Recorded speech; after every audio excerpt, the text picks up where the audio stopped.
je suis disquaire, galeriste, avant tout collectionneur de vinyle, collectionneur de collection en gros, parce que je collectionne différents supports, mais tous plus ou moins un rapport avec la musique. Donc c'est de la hi-fi ancienne, c'est du matériel ancien, donc des guitares, des amplis, etc. Et puis aussi tout ce qui a trait entre guillemets au look rock, donc les jeans anciens, les bottes de moto, les blousons de moto, enfin voilà, toute l'imagerie rock and roll m'intéresse. Au-delà du son, il y a aussi l'image qui compte. Donc voilà, en 2-3 mots, qui je suis.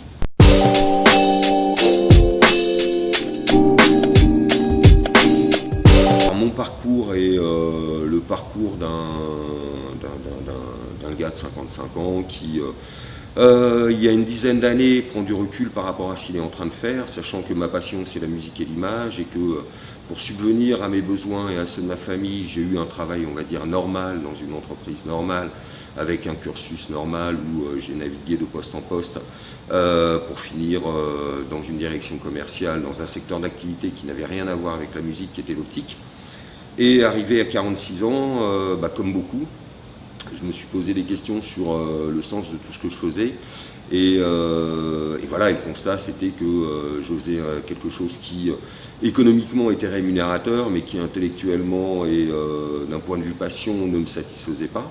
Donc en gros j'ai tout arrêté et puis j'ai redémarré entre guillemets une nouvelle vie professionnelle en me disant que donc maintenant j'allais assouvir mes rêves d'adolescent qui étaient simplement d'avoir un magasin de disques et puis avoir de belles images au mur dans ce magasin.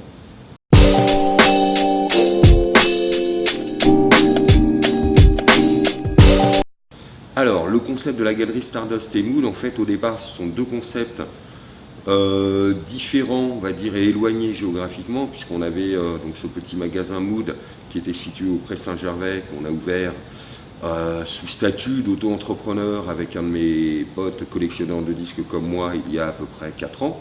Parallèlement à ça, je mets un pied dans l'univers de la photographie, je deviens par un effet de hasard et de circonstances qui font qu'à un moment je suis amené à devenir agent de photographe. En devenant agent de photographe, je me constitue un réseau entre guillemets.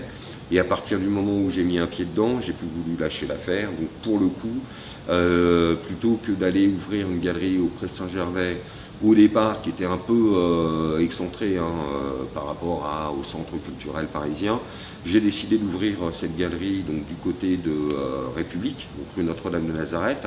On y est resté 2 ans. À côté de ça, donc mon associé du magasin de disques, lui, développait le disque de son côté. Et à un moment, quand on a eu l'opportunité de récupérer 3 anciennes boutiques au Pré Saint-Gervais, et fort du constat que gérer une affaire en banlieue et en gérer une seconde à Paris, ça devenait de plus en plus compliqué, on a eu l'opportunité de tout rassembler sous un seul et unique toit, qui se situe donc au 37 rue de Stalingrad, au Pré Saint-Gervais, et donc ça m'a permis de rapatrier la galerie au sein de ce nouveau concept entre guillemets, en augmentant l'offre notamment pour ce qui est des disques et de la hi-fi, puisqu'une de nos activités est également la réparation et la restauration de vieux matériel hi-fi, donc platine, enceinte et ampli. Et dans les 120 mètres carrés, là on a vraiment la possibilité et d'utiliser les murs pour monter de grandes expos et d'avoir un échantillonnage de disques relativement conséquent et une partie dédiée à la hi-fi. Voilà.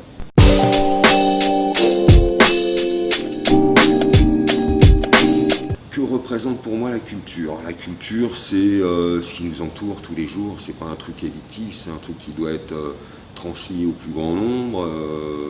Voilà, moi j'ai acquis une grande partie de ma culture, notamment au travers de la musique, notamment au travers de gens qui ont été, on va dire, des sources d'inspiration qui m'ont permis de découvrir donc d'autres cultures, en l'occurrence au travers de la musique, mais aussi des gens comme Joe Strummer par exemple, des Clash, qui a eu une importance considérable sur ma génération. En 77, j'avais 15 ans. À 15 ans, on n'est absolument pas formaté, on se forge en fait sa propre conscience en fonction des gens avec lesquels on peut avoir des affinités. Et on va dire que notamment Joe Strummer, pour ce qui est de mon cas, était une influence majeure dans mon appréhension de la culture, on va dire occidentale, mais ça m'a ouvert aussi à d'autres cultures. Ça m'a ouvert aussi à une espèce de conscience politique, ça m'a ouvert aux fondamentaux de ce qu'est une vie,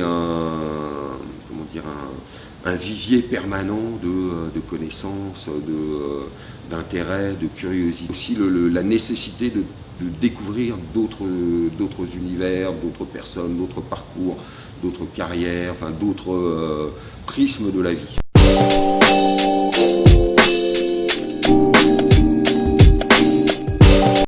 Mes futurs projets, en gros, à moyen terme, ce serait de délocaliser, justement, puisqu'on parle de diffusion de la culture, ce serait de délocaliser une partie de mes activités, notamment la partie galerie.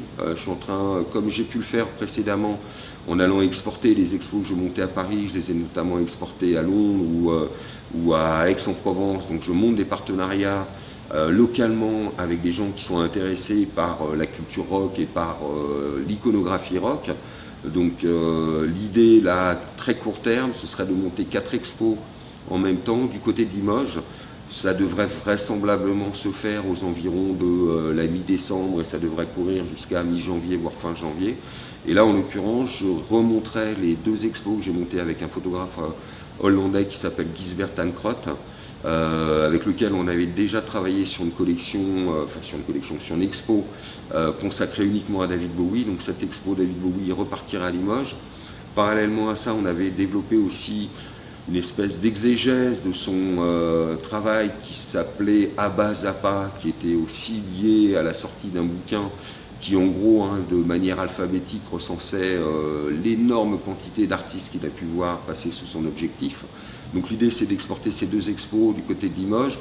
Parallèlement à ça, je travaille depuis quelques temps, enfin depuis 2 ans maintenant, avec un photographe hyper talentueux qui s'appelle Jean-Pierre Roux, qui lui a côtoyé donc toute la scène rock des années 70 jusqu'à la fin des années, on va dire 80, qui a été notamment un pote de Johnny Saunders, qui a parallèlement à ça un parcours de cinéaste et de réalisateur de films publicitaires pour lequel il a reçu de nombreux prix, et qui, quand il a 23 ans, qu'il est jeune diplômé d'école de photographie, part aux États-Unis pendant 6 mois, donc on est en 76, et réalise un road trip qui est juste fabuleux, parce qu'en 76, toutes les icônes de la culture américaine sont encore présentes dans la rue, donc les néons, les pin-up, les grosses voitures, etc. Donc il revient avec des rouleaux entiers de pellicules et donc une quarantaine d'années après, remonte une expo consacrée à ce road trip qui s'appelle USA 76 et qui sera aussi une expo qu'on va amener, qu'on a monté déjà sur Paris mais qu'on ramènera sur Limoges. Voilà, ça c'est à moyen terme. Après, à long terme, on a plein de projets, parce que dans un environnement musical et iconographique aussi foisonnant, on est amené à rencontrer énormément de monde, et de ces rencontres, très souvent, peuvent naître des projets. Mais bon, pour l'instant, il n'y a rien de ferme et définitif, il y a juste des envies de faire, mais qui ne sont pas encore, on va dire, contractualisées. Mais il y a des projets.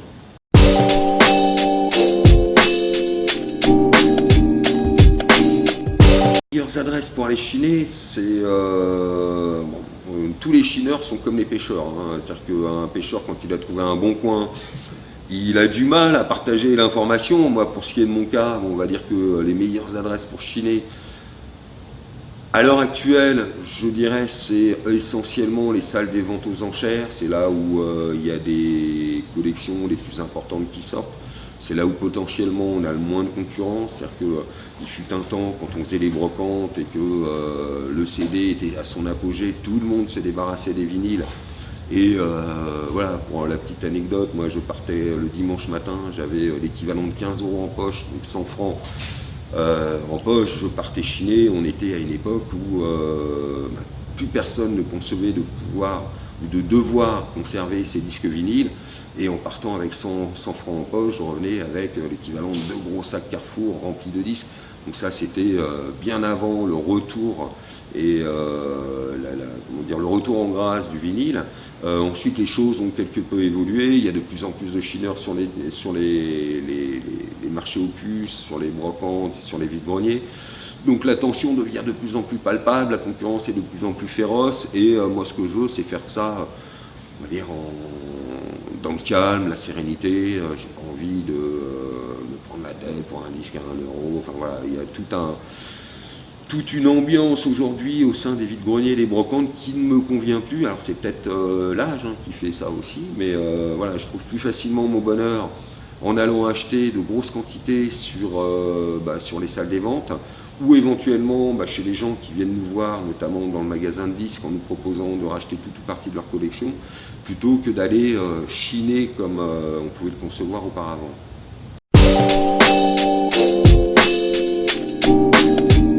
Alors, ma passion du vinyle est née d'un heureux hasard. J'ai 12 ans et en 1974, il y a un chanteur à minette anglais qui sort un tube qui s'appelle America, et le chanteur en question s'appelle David Essex. Ma maman me demande ce que je veux pour mon anniversaire, je lui demande le disque de David Essex. Entre chez moi et le Monoprix, elle se rappelle qu'il y a David dans ce que je lui ai demandé, mais elle ne se rappelle absolument pas du nom. Elle revient avec un disque sur lequel je vois figurer un effet avec des cheveux orange, un drôle de maquillage, et posée sur son épaule une jeune demoiselle qui a un maquillage, on va dire en négatif, entre guillemets, de ce qu'il a lui sur son propre visage. Ce disque-là, c'est Pin-Ups de David Bowie.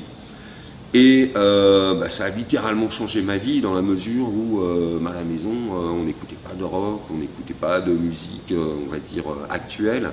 Et que là, ça m'a ouvert un pan énorme de la culture, et ça m'a donné un rapport à l'objet et au disque, au plaisir d'écouter, au plaisir de ressentir la musique, qui ne m'a plus jamais quitté. Et aujourd'hui, à chaque fois que j'achète un disque, le moteur, c'est de retrouver cette étincelle et ce frisson dans le dos à chaque écoute d'un nouveau morceau qui va me transporter dans un autre univers, ou qui va me faire découvrir d'autres façons d'envisager l'art musical.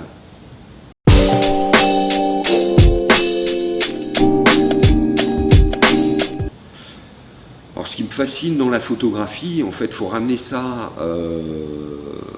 à la musique et à l'impact que peut provoquer une pochette de disque, que peut provoquer une photo rock, que peut provoquer un poster accroché dans une chambre d'adolescent. Il faut remettre les choses dans leur contexte. Dans les années 70, il n'y avait pas de médias qui véhiculaient les sons et les images comme on peut les avoir aujourd'hui. Donc on était, je dirais, contenu à des sources d'approvisionnement relativement restreintes. Donc il y avait une presse musicale, mais qui s'articulait essentiellement autour de 2 hebdomadaires qui étaient Best et Rock and Folk, que j'achetais et que je dévorais de manière compulsive tous les mois. Et dans ces journaux, il y avait énormément d'illustrations photographiques, et l'importance de ces images était considérable à ce moment-là, puisque ça permettait aux adolescents de se retrouver dans une famille, dans une tribu. Et il y avait donc dans les rues de Paris, il y avait des tribus de punk, de hard rockers, de skinhead, de métalleux, d'amateurs de reggae. Enfin, il y avait des familles qui s'articulaient autour de la musique, et ces familles s'articulaient autour de la musique également au travers du dress code. Et le dress code fait pour moi partie complètement de l'image. Donc l'image rock, c'est un instant, alors soit de relâchement de l'artiste, soit d'énergie sur un concert. Enfin, pour moi, regarder une image, ça véhicule immédiatement énormément d'émotions et de réflexion. Donc voilà ce qui me fascine en fait dans l'image. Et au-delà de ça, bon, la photographie en tant que telle, c'est un instant figé, mais le talent du photographe, à partir d'un instant figé, c'est de nous projeter dans un monde et laisser à ce moment-là, une fois qu'on est dans ce monde-là, l'imaginaire se mettre en place, et puis se raconter une histoire au travers de l'image qu'on voit.